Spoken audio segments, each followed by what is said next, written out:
Et salut les amis jardiniers. On se retrouve après environ 2 semaines de vacances bien méritées. Alors dans cette vidéo je vous propose de refaire un petit tour de potager, voilà, tel qu'on le découvre quand on rentre de vacances. Alors il n'est pas resté non plus sans aucun arrosage, hein. D'ailleurs on va déjà commencer par remercier belle maman pour son arrosage super efficace, parce que le jardin vraiment il est magnifique. Et c'est ça que je vais vous montrer dans cette vidéo. Voilà, il n'y a pas un thème particulier, mais vraiment vous montrer que voilà, cette année c'est un peu l'année de tous les records au potager. Toutes les cultures fonctionnent vraiment à merveille. Et vraiment là je vais vous montrer, là vous allez voir dans la serre, c'est vraiment la folie.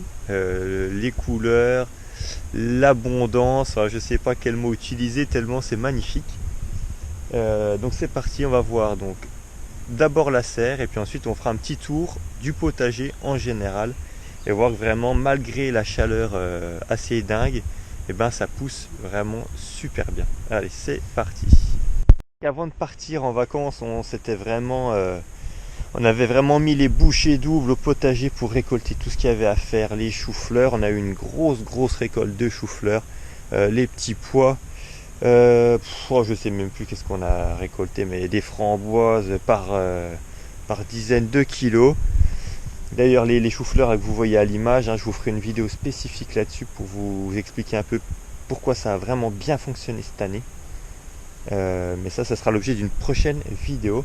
Là on retourne à la serre, et là quand on rentre de vacances on découvre les tomates qui ont pris leur couleur d'été. Quand on était parti en vacances, voilà, il y avait on mangeait déjà des tomates depuis une quinzaine de jours, hein. Depuis tout début juillet on en mange un petit peu, mais il n'y avait pas autant de couleurs. Et là, c'est extraordinaire. Là, nos tomates qu'on avait justement fait en sorte d'avoir un peu toutes les formes et tous les coloris, elles sont magnifiques. Alors je ne vais pas vous détailler toutes les variétés dans cette vidéo, puisque ça sera l'objet de la prochaine. On va voir un peu quelles sont les variétés les plus précoces, quelles sont les variétés les meilleures. Mais bon, voilà, hein, elles sont magnifiques, hein. Avec parfois des formes un peu bizarres. Mais là, on a une Hillbilly, oh là là, qui va être extraordinaire là. Elle est cachée derrière, celle-là. Elle est énorme, là. À mon avis, elle va être pas loin des 800-900 grammes. Elle est tardive, hein, elle commence seulement à prendre sa couleur, mais elle est vraiment splendide. Alors, j'allais faire la vidéo vraiment en mode découverte de ce qu'on retrouve quand on rentre de vacances. Mais j'avoue que j'ai pas pu m'empêcher hier en rentrant de couper toutes les feuilles qui avaient du mildiou, de commencer à nettoyer, de rattacher le machin. Donc du coup, c'est déjà plus ou moins remis en ordre. Mais bon. En tout cas au niveau des quantités, voilà, on a la belle gargamelle là-bas, assez foncée. Les petites cocktails.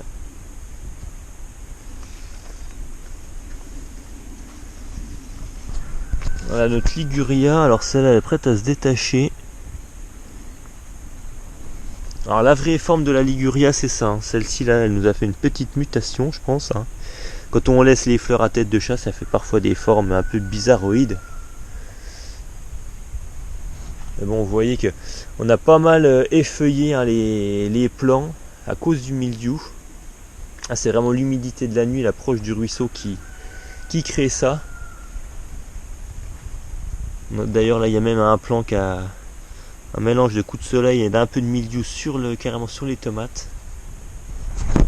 Alors je dois être un des seuls cette année je pense à parler de mildiou, parce que tout le monde vraiment croule sous la sécheresse et la chaleur. Alors c'est le cas ici, hein, mais je vous ai déjà expliqué, hein, par rapport à la forêt, le ruisseau, tout ça. Ça m'amène de la fraîcheur et de l'humidité sur le bas du terrain. Et on arrive à avoir un petit peu de mildiou malgré tout. Bon, voilà, il reste une petite feuille un peu tachée là. Bon, rien de méchant, hein. Il y a vraiment des quantités de tomates. Là, il y en a des dizaines et des dizaines de kilos.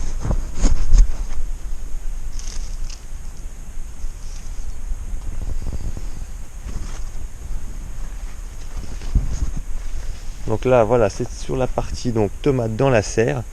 On va passer maintenant aux concombres. Alors les concombres, là, malheureusement, avec mon absence. Tout s'est effondré sur soi. Là on a des concombres géants là. Bon ça c'est plus mangeable hein. Mais la plupart des pieds de concombre se sont affaissés sur leur poids, ils ont glissé sur les ficelles. Donc là on va pas récupérer grand chose je pense, là, ça va être un peu la fin des concombres. En tout cas c'est pas le cas au niveau des aubergines, puisque là les aubergines et poivrons, c'est pareil, c'est vraiment extraordinaire, hein. Il y en a à foison à faire des récoltes de dingue. Là elles sont bonnes à récupérer, les poivrons également. Notre plant d'aubergine greffé, alors là il est vraiment il est balèze hein. Il est balèze, il y a des aubergines de partout. Il va falloir couper quelques feuilles hein, qui sont un petit peu malades là, plus très belles.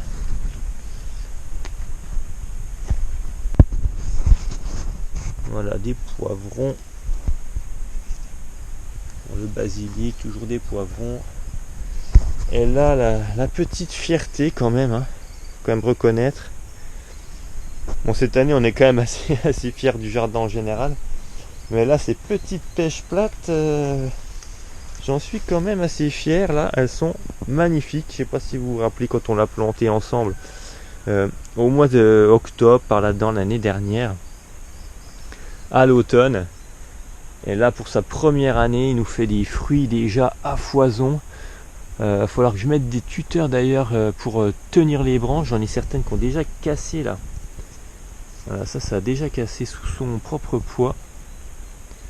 Il va falloir que je rattache tout ça avant que là ça casse ici, parce que là il y a du poids, hein. Elles sont déjà assez grosses, rien que pour la première année elles sont déjà assez grosses. Alors on continue, hein, toujours des poivrons magnifiques. Là ça se teinte, les aubergines.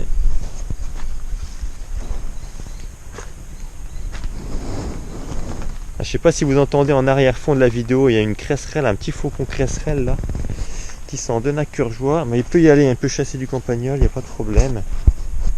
Alors les melons là, il y en avait plein quand on est rentré. Là il demandait vraiment d'être cueilli, mais il en reste. Hein. Oui, il en reste, il y en a là. Là. Alors là c'est une variété assez petite hein, par rapport à d'autres. Les gros melons, ils sont vraiment plus loin sur les autres variétés. Voilà, tout là, gros melon. Là-bas également.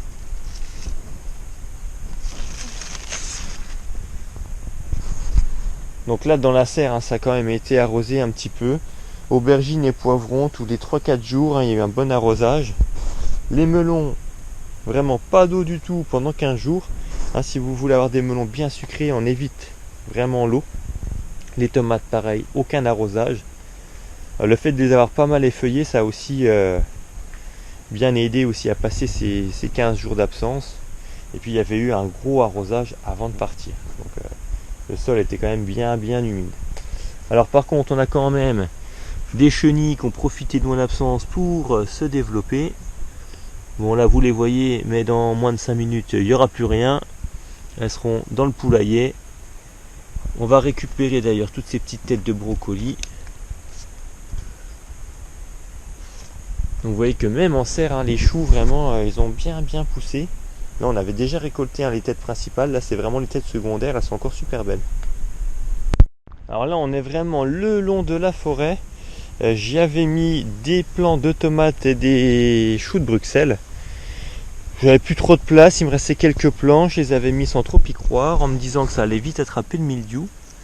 Et puis comme il pleut pas, là, il pleut vraiment pas du tout depuis un sacré moment.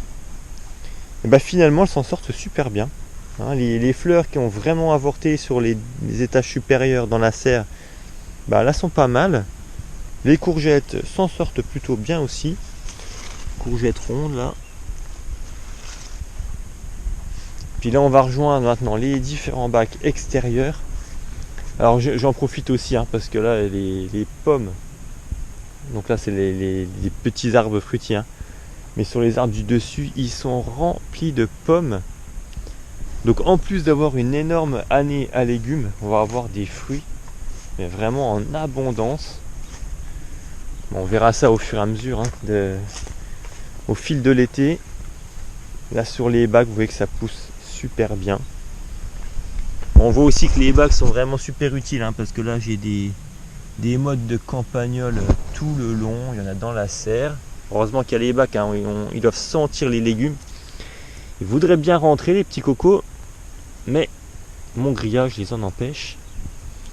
Donc là les carottes, elles sont magnifiques. Ça y est, elles commencent à se former, à faire des bons petits tubercules.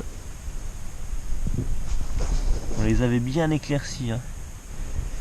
Et là on a un bon 8-9 mètres de long, que de carottes sur 3 rangs. Il y aura de quoi faire. Les patates douces, alors là hier en revenant elles étaient dans l'allée, donc là je me souviens d'une mésaventure de l'année dernière avec des patates douces qui traînaient par terre, qui avaient permis aux rongeurs d'aller dans les bacs. Donc là j'ai tout remis, et si vraiment elles insistent, hein, vous voyez que les lianes voulaient aller là, je les ai remises dedans, et si elles insistent, ben, je couperai tout ce qui dépasse. Mais là pour le moment tout va bien. Les maïs, bon, qui souffraient, hein, quand je suis rentré, ils ont eu de l'eau avec abondance hier soir, et là ça y est, les feuilles se sont remises, ça va reprendre la croissance. Donc là vous voyez vraiment c'est l'abondance. Les potimarrons là-bas, il y en a de partout. Donc les fenouils qui avaient été récoltés, on avait laissé des petits bulbes sur le côté, et puis bah, ils sont repartis. Alors je sais pas si ça donnera grand chose, en tout cas on les a laissés. Nos céleri boules, là va falloir un peu biner, remettre de la terre sur les bulbes et puis bien arroser pour qu'ils restent bien au frais. Là c'est la bonne surprise de ce retour de vacances, c'est l'abondance d'artichauts sur des plants qui sont que de cette année, hein, qu'on avait semé en février. Donc là vraiment il y a pas mal de têtes d'artichauts à récupérer, il y en a là, enfin vous les voyez aussi bien que moi. Voilà, belle planche d'artichaut là. Et en plus, hein, cerise sur le gâteau, sans pucerons. Hey, hey, alors qu'on en avait plein sur ceux du printemps. Donc là, on est quand même super content. On va se régaler de ces artichauts tout frais. Alors des pommes d'été, dès le bar estival, elles sont quasi mûres. On voit qu'elles commencent à prendre leur teinte. L'avantage d'avoir beaucoup de variétés de pommes, c'est qu'on en a au mois d'août, au mois de septembre, et puis bah, tout l'automne et l'hiver. Donc celui-ci, Delbar Estival, c'est une pomme d'été. Allez, on va poursuivre, on va essayer de pas être trop long, là je traîne. Bon, notre zone pour les pollinisateurs, c'était de la facélie et de la moutarde. Bon bah la moutarde, elle est aux abonnés absents. Hein, on a bien la facélie qui est sortie, encore franchement pas terrible. Il y a quasiment peu de pluie et puis ça n'a pas été arrosé, donc forcément c'est pas évident. Notre artémisia. Alors vous n'avez pas le parfum, mais là l'armoise annuelle, l'artémisia annua, c'est vraiment un parfum magnifique. Nos haricots, haricots coco, non haricots blancs de Soissons, je vous dis n'importe quoi, ceux-là c'est les blancs de Soissons. Ça y est, ils poussent, ils font leurs fleurs.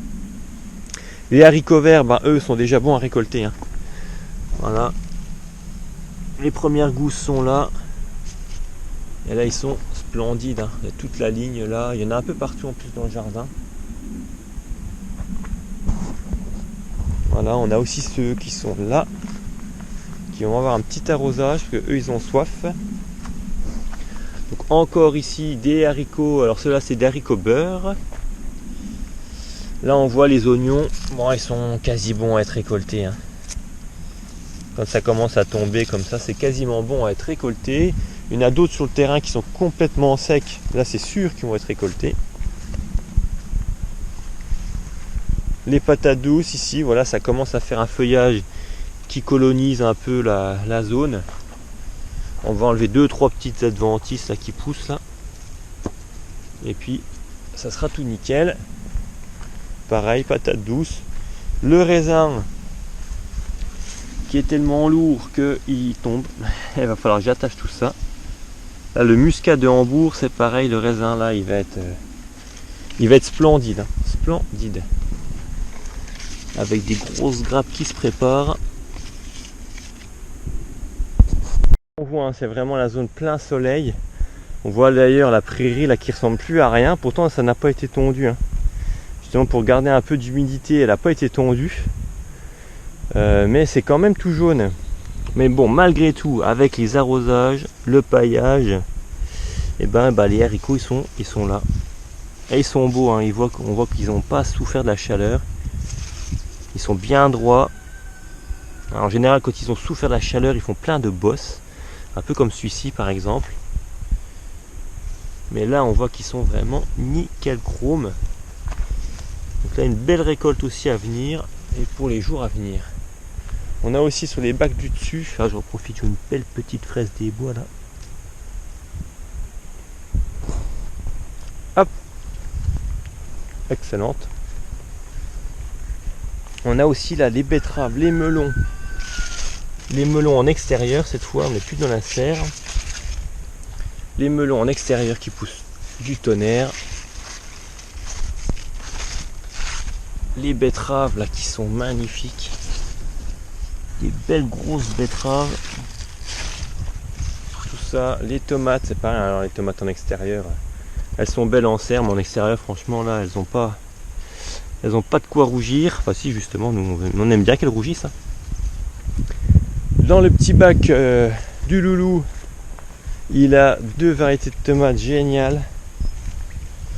En termes de production, on a la Centiflore, mais quelle grappe là, ce bouquet de grappes là, c'est magnifique. Et puis on a ici la Blue Indigo, quasiment toute noire. Alors celle-là elle monte, hein. Celle-là elle monte, elle est plus grande que moi largement. Et puis elle donne encore. Hein. Et puis de jolies betteraves, hein. Il y a des belles betteraves. Je me fais attaquer par une punaise. Des belles betteraves encore. Alors ici encore hein, des haricots, aussi bien des grimpants. Ici c'est des cocos de Meuse. Et encore ici des haricots verts, haricots sans fil, haricots voilà comme ceux-là, ils sont déjà bons là. Variété Serengeti, je vous avais dit, hein, moi je ne jure que par ceux-là, qui sont au top du top et super en forme. Donc même chose, on va récolter tout ça. Ah voilà, quand on rentre de vacances et qu'on voit que tout se porte vraiment magnifiquement bien.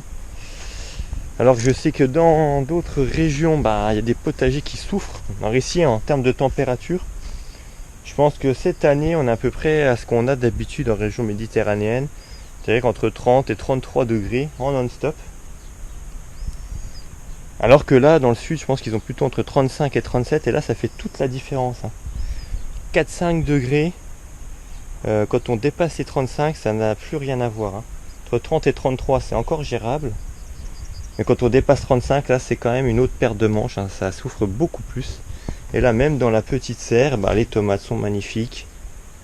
Voilà.